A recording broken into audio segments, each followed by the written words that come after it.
बहुत बार referee fail भी होते हैं, तब जाके वो रेफरी बनते हैं।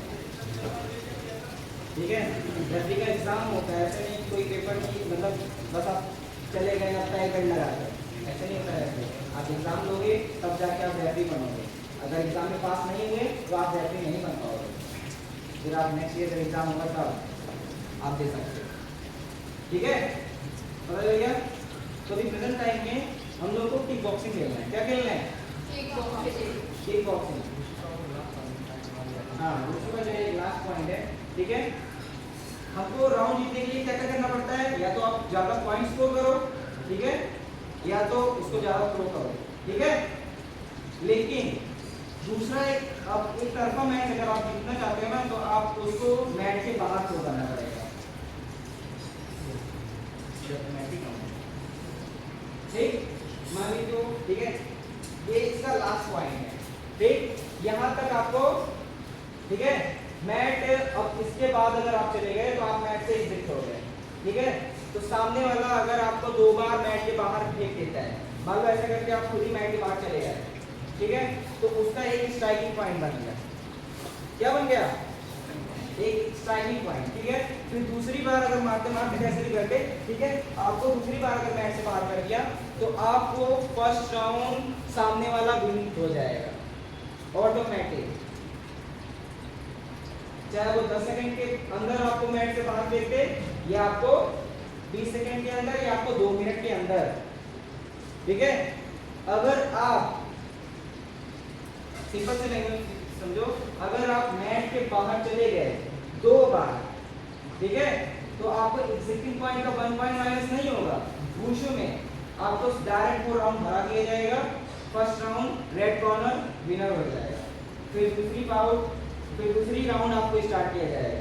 ठीक है, सेम चीज फिर वही हो गया। अगर आप 2 बार मैच से बाहर हो गए, चाहे खुद की गलती से हो रहे हो, चाहे सामने वाला मार के तुमको बाहर फेंका है, ठीक है, तब भी आपको, अगर आप मैच से बाहर हो गए 2 बार, आप हार गए, सामने वाला जीत जाएगा। ठीक है, ऐसे करके ये चीज। ओके, तो पॉइंट वाइज समझने जो नहीं आया हो, कोई कंफ्यूजन कोई भी वुशु का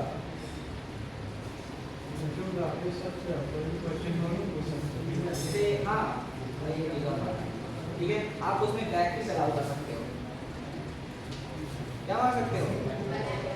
इसे कहते हैं बैक पेस्ट डायरेक्ट। ये नॉकआउट पंच है, ये सरप्राइजली आता है। ठीक है, किसी को पता नहीं चलता, सामने से लोग जैक चलाए डायरेक्ट बैक पेस्ट मार दिए। ठीक है, सामने ठीक है,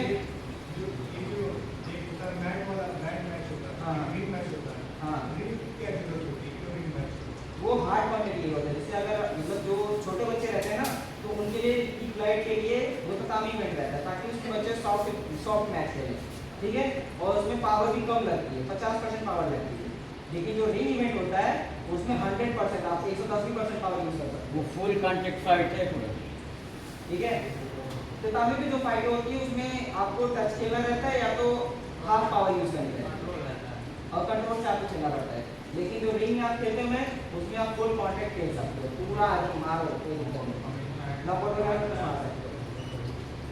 लेकिन जो तभी में नॉकआउट होते हैं वो लोग गलती से नॉकआउट होते हैं, वो लोग गलती से नॉकआउट होते हैं। ठीक है, कभी बैक लग गया, ठीक है, चोट लगी ज़्यादातर, वो लोग बैठ जाते हैं। लेकिन रिंग में लोग मारते नॉकआउट, मार बहुत अच्छे पंच में ही नॉकआउट हो जाते हैं। इसलिए उसको रिंग अलग बनाया गया है, सामने अलग बनाया गया है। कोई भी नहीं, इसमें भी इसमें रहता है, लेकिन उसमें रिंग में सब जूनियर बच्चे नहीं खेल पाते। जूनियर से सीनियर बच्चे खेलेंगे, जूनियर की अलग कैटेगरी, सीनियर की अलग कैटेगरी। ये सिर्फ किक बॉक्सिंग में है, रिंग ततामी किक बॉक्सिंग में है, वुशु में नहीं है।